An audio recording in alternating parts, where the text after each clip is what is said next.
నాయుడుపేట స్వర్ణముఖి నదిలో ఈ నెల 15, 16, 17న ఏటి పండుగను నిర్వహిస్తున్నట్లు ఎమ్మెల్యే నెలవల విజయశ్రీ తెలిపారు. స్వర్ణముఖి నదిలో జరుగుతున్న ఏటి పండుగ ఏర్పాట్లను మున్సిపల్ కమిషనర్ ఫజలుల్లా నాయకులతో కలిసి ఆమె పరిశీలించారు. ఈ సందర్భంగా ఎమ్మెల్యే విజయశ్రీ మాట్లాడుతూ స్వర్ణముఖి నదిలో ఆనవాయితీగా నిర్వహిస్తున్న ఏటి పండుగను ఈ ఏడాది అత్యంత వైభవంగా నిర్వహించే విధంగా అధికారులకు సూచనలు జారీ చేయడం జరిగిందన్నారు.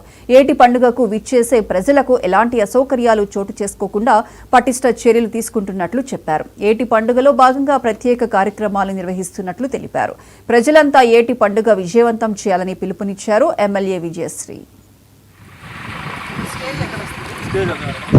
అందరికీ నమస్కారం. ఈ ఏడాది 15, 16, 17 తారీఖుల్లో నాయుడుపేట మండలంలో స్వర్ణముఖి నది దగ్గర ఏటి పండుగ జరుపుకోవడం ప్రతి సంవత్సరం వస్తుంది. కానీ 10 సంవత్సరాల తర్వాత మన టీడీపీ హయాంలో అలాగే నా హయాంలో మొదటిసారిగా ఏటి పండుగ జరుపుకోబోతున్నాం. ఈసారి ఏటి పండుగని కొంచెం ఆర్గనైజ్డ్గా కరెక్ట్గా చేసి కొంచెం జనాలకి ఎలాంటి ఇబ్బంది లేకుండా, చాలాసార్లు ట్రాఫిక్ వల్ల వాటి వల్ల చాలా ఇబ్బంది పడుతున్నారు. కానీ ఈసారి అలాంటి ప్రాబ్లం లేకుండా జాగ్రత్తలు తీసుకొని జనాలకి ఎలాంటి ఇబ్బంది లేకుండా ఏటి పండుగ జరగబోతున్నాం. ఇక్కడ 3 days ఆల్మోస్ట్ ఒక్కొక్క రోజు 1 lakh members వరకు ఫ్లో ఉంటుంది. అలాగే 3 days ఈ పండుగ జరుపుతున్నాం.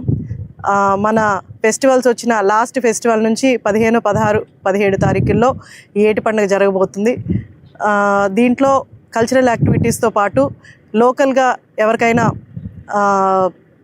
ఏమన్నా డ్యాన్స్ ప్రోగ్రాంలు, కల్చరల్ యాక్టివిటీస్ చేయాల్సి ఉంటే లోకల్ వాళ్ళని కూడా ఎంకరేజ్ చేస్తూ మన కమిషనర్ గారు అలాగే హిందీ బిజినెస్ వాళ్ళు కూడా కొంత